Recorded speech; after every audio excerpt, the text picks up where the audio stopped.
Hello, everybody. Phil Visu here, and welcome to another episode of Origins presented by the Esports Awards, where we talk to your favorite content creators, esports talents and players, and those who make the cogs turn. And speaking of those cogs, I'm here with Sebastien, Seb, Debs. Sebastien, first of all, thank you for taking the time to be here with us, my guy. How are you feeling today? I'm great. Thanks for having me. I'm excited to be here.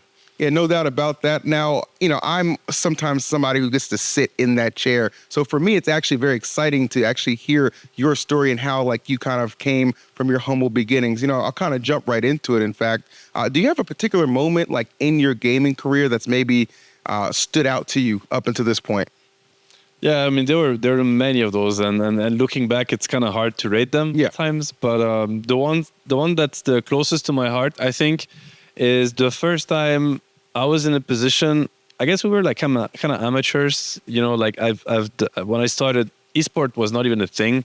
We're just passionate gamers, basically I don't even know what we were trying.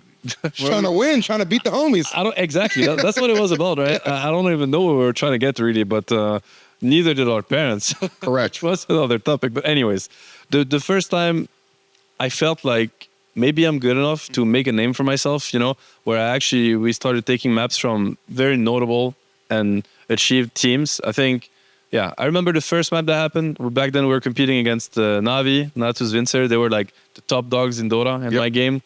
The first map we took off them was before and after that moment. That's when it just kind of clicked to you, okay, there's something here for sure. Now, did you grow up in general? Did you feel like you were a competitive person, or did that kind of come to you over time as you became, more of a hardcore gamer? No, I've always been pretty competitive.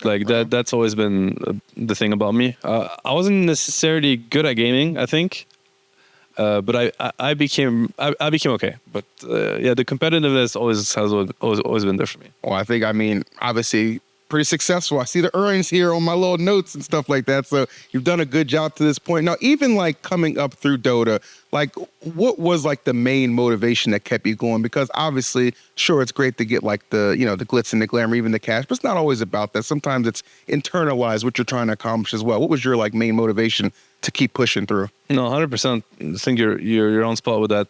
To me, I mean, at first the motivation was just the love of the game. Yeah. That's what it was. It was being just not even beating them, just being able to compete with the best in the world. I think having that opportunity was really what was driving me. And then being, once I realized that I can actually, not only can I compete with them, but I could maybe beat them and I could maybe become the best myself. That was a huge drive. Money, fame, all these things that kind of happen. And I'm obviously I'm thankful, I'm grateful for all of that, but it was never the motivation. And I think if it's been that, it would have been harder. I don't know. I could have given up in that case because, it's a grind. It's a lot of work. It's even hard to put words on how much you have to sacrifice. Yeah. But and then because of that, you got to have a reason to keep going, every day and keep putting in the effort because it takes a while. And I mean, now I look back and I can talk about how it took a while. But the thing is, once you're in it, when you're trying to make it, you don't know if it's ever going to happen. That's the toughest part about it. And for most, it doesn't, right? I mean, becoming the best in the world or something, it's only a very few that manage. Yet you have to keep going no matter what. So I think the motivation, it's unique for each and everyone, but it has to be something that keeps the grind worth it, keeps the grind fun, keeps you motivated on a daily basis. I think that's really where the difference comes. And motivation, it goes up and down. And I think as you grow older and as you keep competing, you also find different sources of motivation. So for me, at first, it really was the passion of the game. And then it became more who I'm competing along, my teammates, wanting it for them too, creating really strong bonds and wanting the group to succeed. And not only teammates, really staff, everybody that's kind of part of the journey. I've learned over the years that it became maybe even more powerful than the self-centered, I want this for myself. Sure. Yeah. I mean, I think it's always inspiring and even more motivating when you're doing it for somebody just beside yourself. That was, you articulated that very well. When you look back at that grind, in fact, I have to imagine that somebody of your level, it was probably something that drew the attention of your close friends and family. What did they think about you chasing this esports dream and seeing you kind of evolve and get to the point and position you are right now? For me, it's been it was part of the grind. Let's put it this way. We had to do a little convincing. Oh yeah, much more than that. Like it was a full-on war. Like let's call it what it was.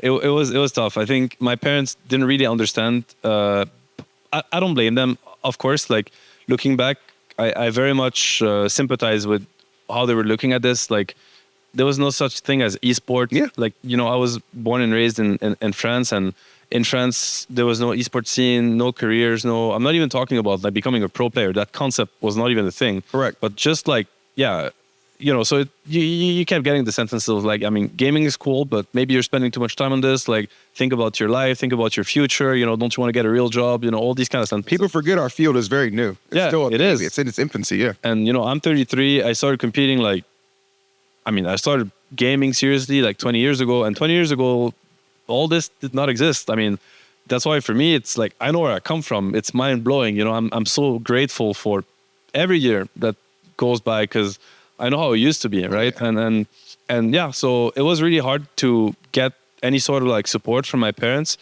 to like truthfully, I think the first tournament they attended was like 9 years in me competing. That's like the first time they came to like see me play, which, it took a while. Like that's like hundreds and hundreds of tournaments that I competed in before they actually got to see it. Luckily for me, it was the international, like the world championship that I happened to win. Love that. So they were in the stadium. They got to, watch me win the world championship in front of a packed stadium. So I think that was like the turning point to them. I know they told me after that, like, we understand now. But I'm like, better late than never. But it's been 9 years of grinding and competing. And yeah, so no, it's been rough. But I think it also made me, and, I would not maybe have succeeded like I did if it wasn't for the defiance at the beginning. So in a way, it turned out great. Oh, I mean, that's kind of like what those are what make the story so great, right? When there's a little adversity to overcome and even some people to prove wrong along the way right. to the success that you have certainly enjoyed. Now, obviously, some championships under your belt, very respected, accomplished coach. But at one point, I know that you stepped away from playing competitively. What was the rationale behind that? Was there something that happened or was it just like a personal decision? No, life just caught up on me. Like, it's like I was studying. I was studying at the same time. So you were still in university. Yeah. I mean, wow. that was the deal with my parents. It's like, we're going to like sort of leave you alone, but you better not mess with your studies. You have to keep going, get your diploma, get your degrees so that your future is secured. So that was the deal. So I kept studying. It was very tough to manage everything. I would just sneak on tournaments the weekends in a foreign country, go play dream hacks and whatnot, and then come back Monday morning like nothing happened, and I'm just sleeping at the back of the class. Yeah. Everybody's like, well, what's going on with you? Like, I'm like, oh, I just had a big party yesterday, but let's just Sunday night. Like, who parties on Sunday night? I'm like, just forget it, leave me alone. Because even then, like back then, like just admitting to having this like the second life of like playing video games and being like a pro player, people just didn't believe you, or they just didn't take you seriously. So I just don't want to talk about it. To interject something right there, was it as widely like displayed like on your Twitches, on your YouTube? No. I know now, it's like it's kind of hard to, if you're good, it's kind of hard to hide. No, of course. You know what I mean? No, I was completely anonymous. It was like it was like a gamer's kind of thing, right? Gotcha, so we were minding our own business.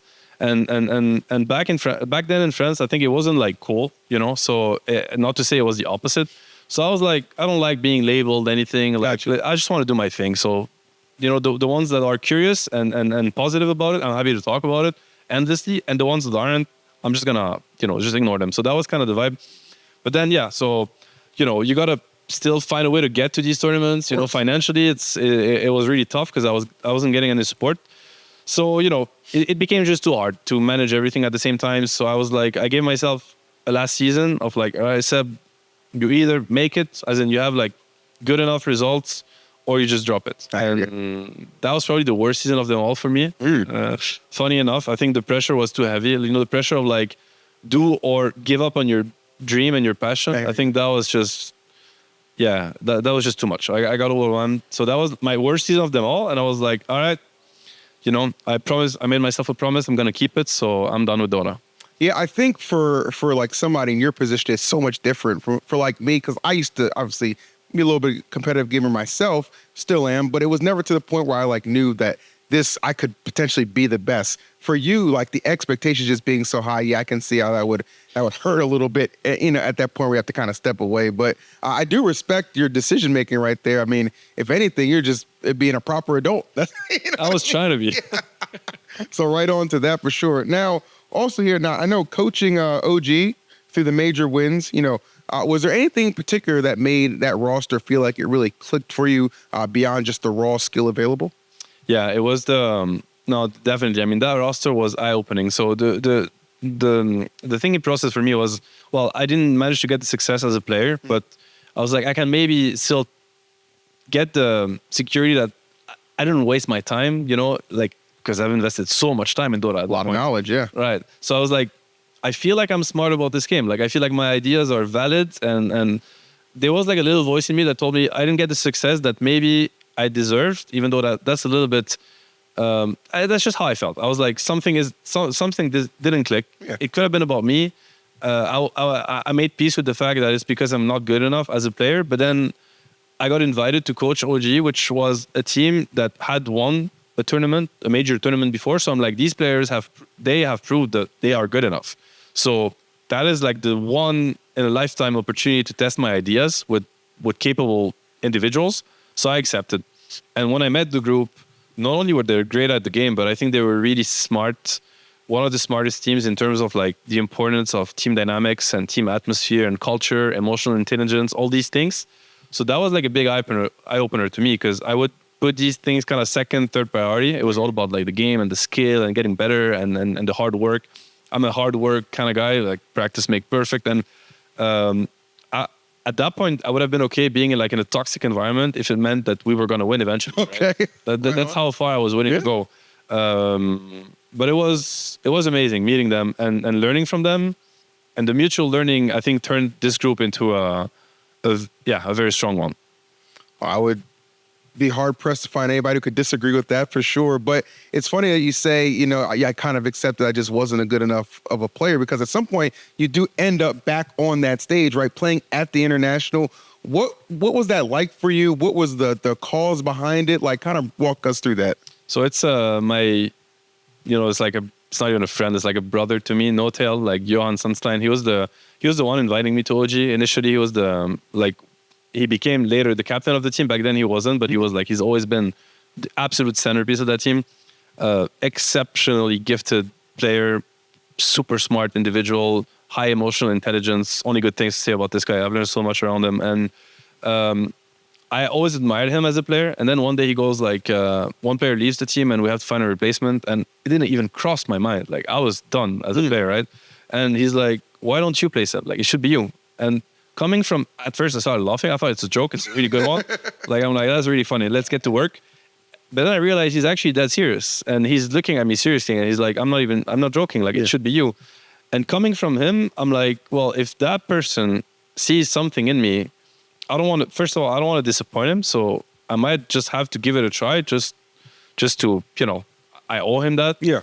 And I'm like, if he sees something in me, maybe there's something that he sees that I don't, right? So I just gave him the benefit of the doubt. Like funny enough, it was about my old self. And he was entirely right. So I end up competing. Next thing you know, 3 months later, I'm world champion at a role that I've never played before. So, I mean, if you told me that, it's a bad story. It doesn't, the story doesn't hold. It's a bad movie. You got to work on the script. But it actually happened this way, so life is really crazy. Well, I mean, that's the reason they make a lot of movies that are based on a true story. Okay, those are the ones that people love to see and love to hear about for sure. And now you famously once said, we have nothing to lose, right before the T18, right? So going into that, what was like the atmosphere like? Because obviously, if you're in that mindset, it's just like, I always say, it's like playing with house money. Like, you know what I mean? Like, you truly have nothing to lose at that point. What were you feeling like? No, that feeling is like a superpower, kind of. Like, it's really how it felt. We had many reasons to feel like that. We were the heavy underdogs because there was no team ready to compete like 2 months prior to the event. So nobody really expected us to even be there. So in that sense, we were like ranked 18 out of 18 in every power ranking. So nobody really expected us. Like, whether it's... You weren't on anybody's watch list. Nobody. Like, whether it's the fans, our future opponents, nobody looked at us. that position is very comfortable because you mind your own business, you do your own thing. You also get kind of the surprise effect if you're actually good. There was that. There was also the fact that, we just didn't thought we even get to compete, right? Like we didn't even, we were just feeling grateful for the opportunity. So whatever happened next was just bonus. So we were completely free, basically. Free of expectations, of pressure, of just a bunch of guys happy to be here, feeling blessed that life made it so that we actually got to take a shot. And even with that though, like that magical run, like when did it start to kind of come together for you guys? Like, actually, low key, could win this thing. Yeah. Like at some point it had to click, like, we're playing pretty good. Honestly, it actually it came very late. Like as in we enjoyed ourselves playing. We knew we were good, but it was like a forbidden kind of thought, So we didn't really think about that. We're just genuinely grateful that we get to play another game. Because at this point we're enjoying ourselves so much. We're enjoying playing together so much that you're just telling me that there's going to be another day of like fun, of being with your friends, trying your best. The tournament is amazing. Yep. We're playing the best teams in the world, the game that you love, that you're so passionate about. You have people that you're connected with on a human level. I don't know. It sounds like we're just having a great time. So every time we got the news that, all right, this might be the last day, but if you win, you get to come tomorrow. Yeah. I'm like, I want to win. Like, and once you do, you're like, that's awesome, guys. We get to come back in tomorrow. The doors are not going to be closed. So that was it. And then, at some point you wake up to, we're in the grand finals. Yeah. What is even happening? So we really didn't think about that. So it actually came as a shock. And there are lots of like interviews, like post-game interviews that we made, whether me or my teammates. And looking back at them, like you can tell that we don't even understand what's happening. Sure. So it's like a dream. Sometimes you're just happy to be there. You're just happy to be there, like genuinely. And we realized that not only is it a nice feeling, it's also a great strength when you go into these like highly competitive games with like, millions on the lines. You're free of all of that. And your position is dealing with the pressure. I love that for you. And, pressure makes diamonds. And you guys went on to shine as you did win that event, which is incredible for sure. But how about the next year? Because this is where it gets really interesting for me because you end up winning back-to-back, right? You won the TI and then the TI9. Surely going into that one, there was some pressure and expectations on that one. It's not just like if we lose type thing, right? Like I have to imagine the team had a sense of urgency, like we have to defend this title. What was that second run like? No, being the favorites it's an entirely different story. Like that for sure was a whole different challenge. Yeah. Like literally had to start over, figure out, mentally, how do we want to approach this? And so one of the things I was like telling my team and we worked on, you actually mentioned defending the title, right? Yeah. Like that's like what we say commonly, but I was telling them guys, like, you got to think about this. Like this, we're not defending anything, right? Like the title has been acquired. We've won it. And it's not because we go back into a second world championship that we're going to put it on the line and it's going to be taken away. Okay, nobody's going to take it away from us. No, but it is important because mentally you put yourself this pressure. It's like, I got to defend my title. Sure. My title's mine. I've earned it. We were good enough. We were once good enough. Yes, we've proved it to ourselves. So we're chilling. Again, it's a second round of chilling. Of course, people are going to study us more. There are downsides to being the favorite. Of course, people look at you. They're going to put in more effort because there's nothing that comes as close. Like the closest thing to winning the tournament is beating the guys that won it last year, of course, last edition. So, and everybody's dealing with the doubt of like, am I good enough? Like that is, I think, the little voice of every single competitive soul out there. Like there's always that little voice that asks you, am I good enough for this? But the upside is like everybody else is stuck with their own doubts, but you know that you are good enough, you were good enough once, so you don't have to deal with this anymore. Gotcha. So if you're able to approach it the right way, build the right mentality, obviously work really hard, prepare well, it's all bonus. So at the end of the day, it's all about mindset really and mental preparation. And I think for us, we struggled to find the right throughout the season. Mm-hmm. We put in a lot of work, and eventually we found the formula for us mentally.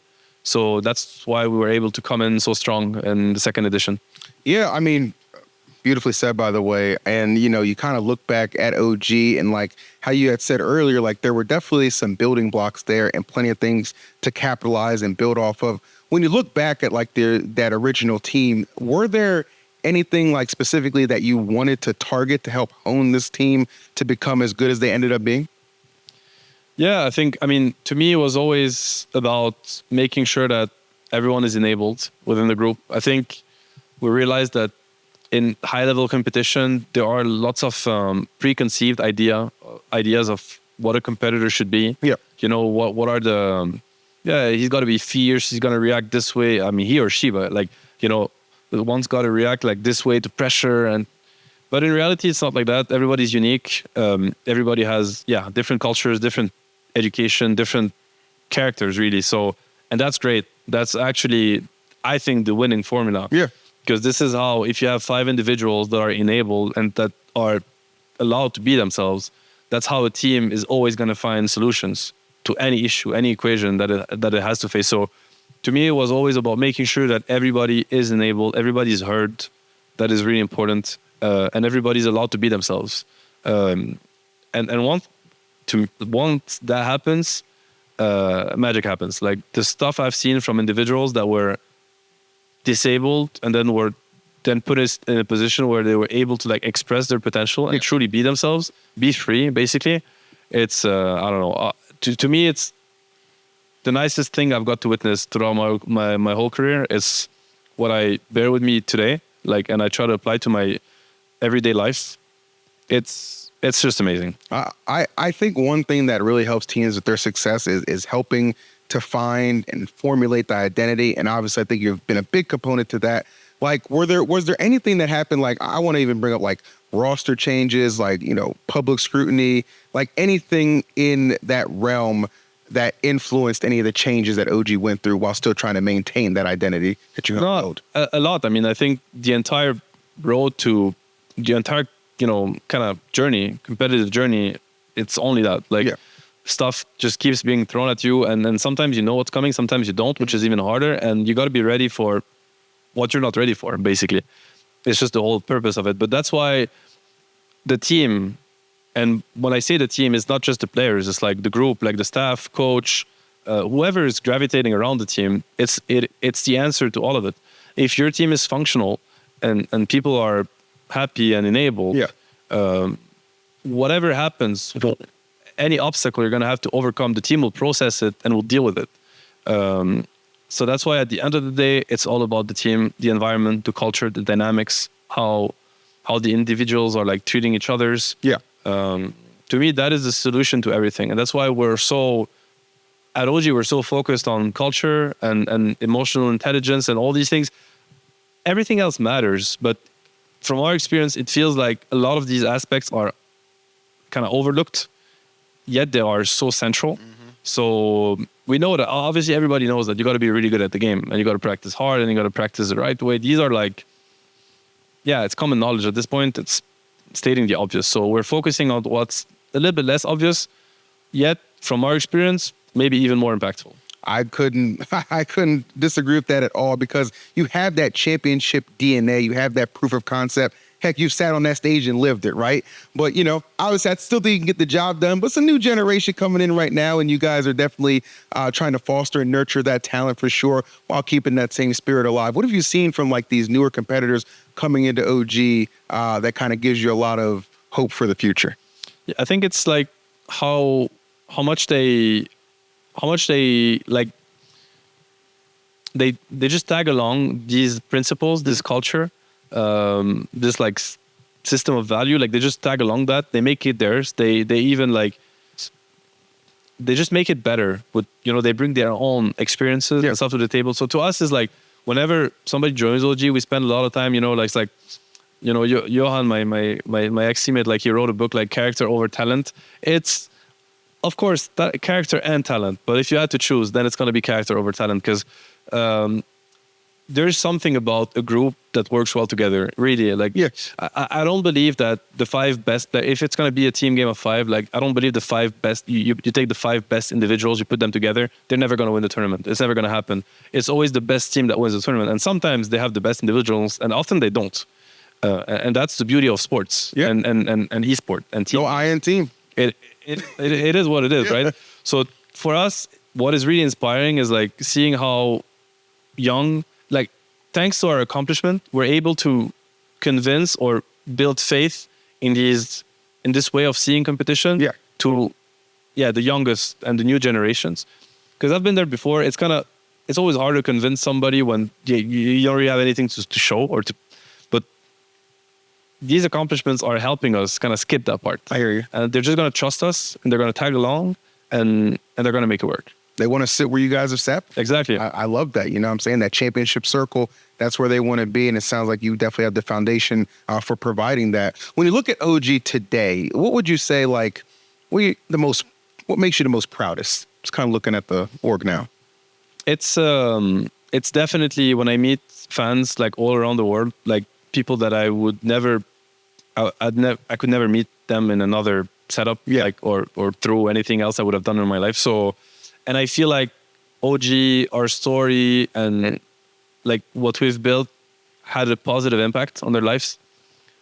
Yeah, it was like it inspired them in one way or another. Like to me, that is what makes me the most proud, and what also, it gives a meaning to it, but it also, I don't want to call it pressure because there's like, it's not negative at all, but there is like a sense of like some sort of responsibility that comes with it, you know, like a duty even of like, hey, like if how we do things and what happens has that sort of impact, then you better do them right and you better do them as well as you can. And obviously, you know, you try as hard as you can and that's it. And everybody we fail at times. Some things, you know, don't work out how we want to and some work out great. That's fine. Like the way I look at it is like, as long as you tried your best, really, that's all anyone can ask from you. That's it. But yeah, inspiring individuals like around the world in a positive way to me it just means the world to me. Yeah. I think that's, you know, when you think about the fact that just even having even one singular fan is something that I don't think a lot of people appreciate how amazing that is. Yeah. You guys have thousands, you know what I mean? Like that might be even underselling it to say the least. But yeah, man, that's incredible. These days for you though, personally, do you kind of see yourself more like in that mentorship role, or is like there's still like a hard competitor underneath that as well? Are you kind of floating somewhere in the middle? Where do you kind of find yourself these days, Sebastien? I mean, I'll always be a hard competitor. Like it's just in my nature at this point, so that doesn't go away. But I think, you know, committing to competing is like it takes all your headspace. It does, and I owe headspace to people in my life now, you know, like I'm now, you know what I mean? Yeah, it's a little different these days. I'm a father now, you know, I have a young kid. Like it's like I need some headspace, and I want to have headspace for other things. So in that sense, and I know competition too well. Like I know that it might require everything. So the second I'm not able to sacrifice everything, I know that I might not be fit for the highest level of competition, and I'm at peace with that. Yeah. So in that sense, I am a competitor, but I'm not competing, and I'm not planning on competing. So I definitely see myself as a mentor now. I think I've learned so much throughout the years. I've failed so much because honestly, most of the learnings actually came from, you know, the pain and the failures, and I don't look at that negatively. Quite the opposite, actually. And I'm like, if I can help one kind of save time, I guess, you know, skip certain challenges and maybe skip through some of the pain because everybody has to go through some and learnings, then I'm just happy to do so because it's a way to also teach the younger Seb, because, you know, I remember these days, I remember the grind, and I remember how hard it's been at times, and I wish sometimes I had someone, you know, kind of help me, guide me a little bit.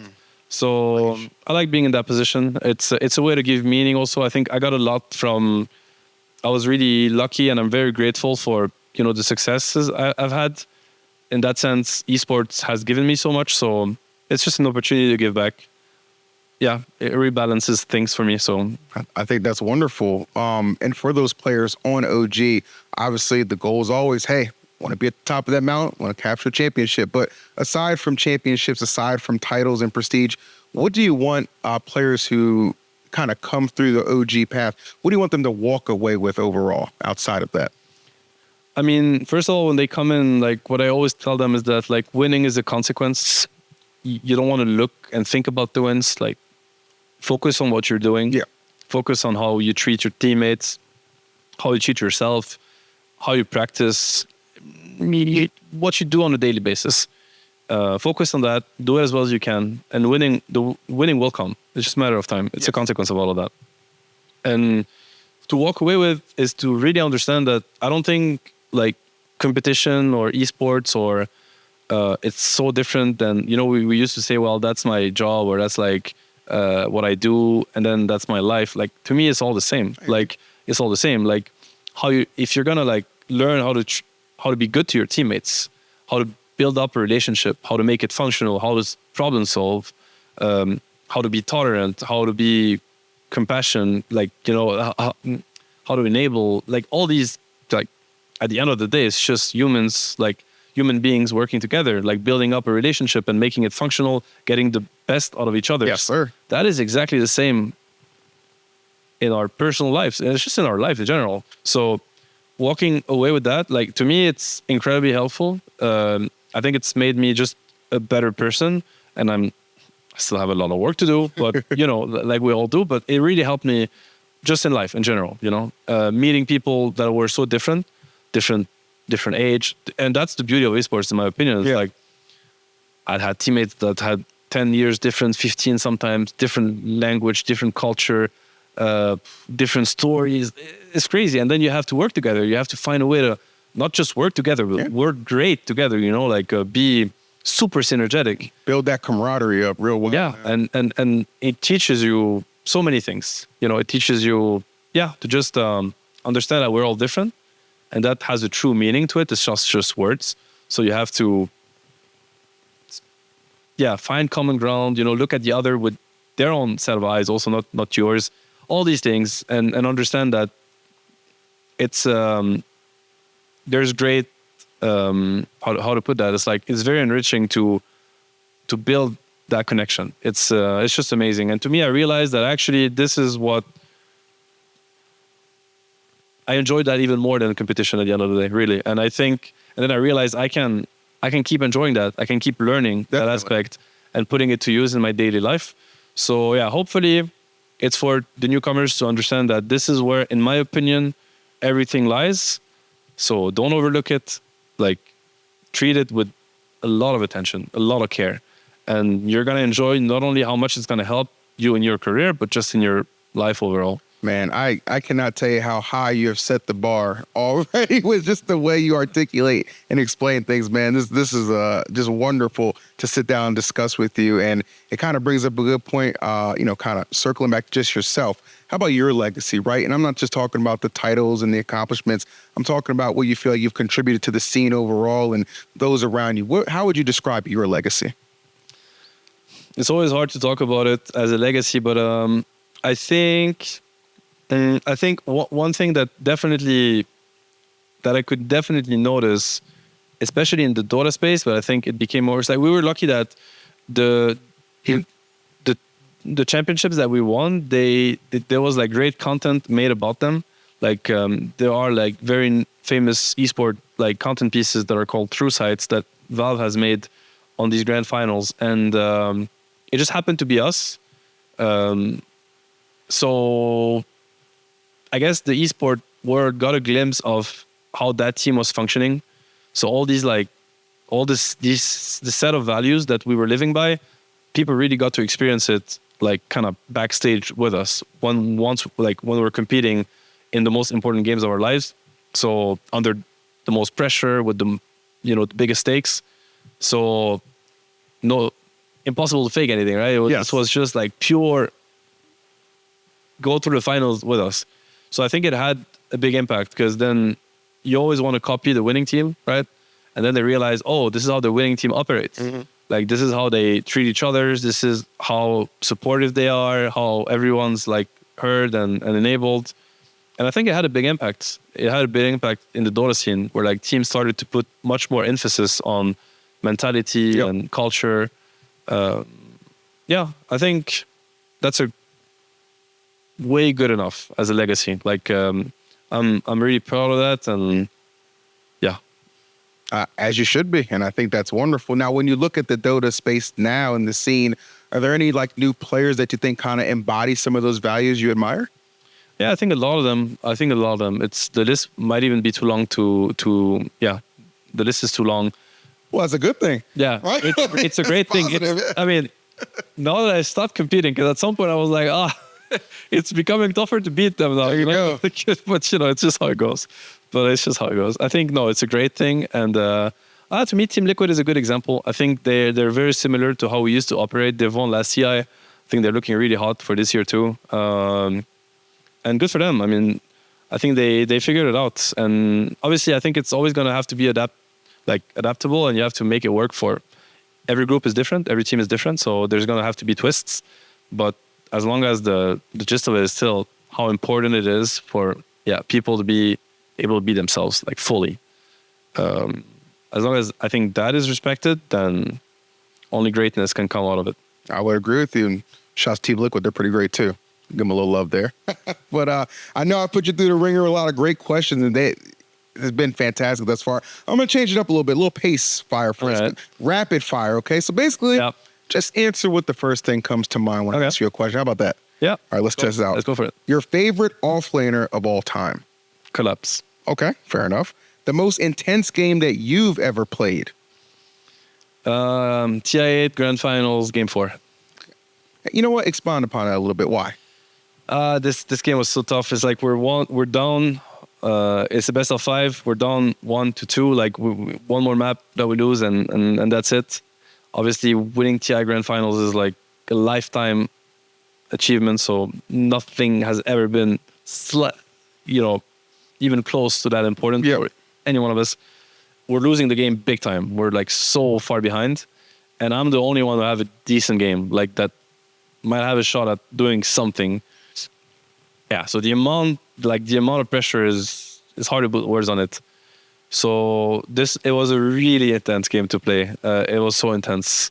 So definitely by far the most intense I've ever had. Love that for you. One player you'd love to team up with, past or present? Oh, it has to be my 4 former teammates. I still go back to this room where we decided that we're gonna split ways because people just wanted to stop competing. There was a moment where you just had that we had that conversation because we knew we had something really special going on. Yeah. We were really close friends, so we had to sit down, and people were like very open about it. It's like, hey, I think I want to be there for you guys, but I don't think I can do this anymore. Like for myself, I need to stop. That's fair. And it was very wholesome. I cherish that moment, but at the same time, I wish I could go back in time and say, guys, no, we're gonna do one more season. We got one more year in us. It was just, like good things, they got to end one day. But if I had a magic wand, I would just give me 3 months of this. I hear you. I hear you. I mean, the good times fade, but the memories never do. So exactly. So that's what you can always hang your hat on for sure. And what song has never failed to hype you up before a big match? That's a good one. Till I Collapse, Eminem, I think. Really? Oh yeah, this one is a good one. I love that. It's gonna hype me up for sure. Like if I feel like I need to lift the energy, this one works really well for me. Well, Sebastien, it's been a wonderful interview thus far, and really, I guess I just have kind of one big final question for you. If somebody close to you really wanted to kind of pursue a career line like you have with the same kind of drive, dedication, and passion, what would be the best advice you could give them to getting to that point, and maybe sharing even a moniker of success that you've enjoyed thus far? I would say believe in yourself, like truly believe in yourself, believe in your worth. Don't give up on your dreams, and at the same time, stay open-minded. Like listen to the ones who care about you. Listen to their criticism. Listen to what they have to say. Leave some of it out. Take some of it in, but make sure you listen to them. But never let anyone talk you out of what you know you're worth. Like believe in yourself, chase your dream. Don't let anyone talk you out of it. But listen, stay open-minded. Find the right balance, and just enjoy the journey. No doubt about that, and enjoy the journey. And I've enjoyed this interview, Sebastien. Absolute class act, man. That was incredible to say the least. Thank you for all the words of wisdom that you shared with us and all the viewers at home. But that will conclude this episode of Origins from myself, all of us here at the Esports Awards. Make sure you guys tap in, subscribe. We're dropping new content all the time. You don't want to miss it. We'll see you next time.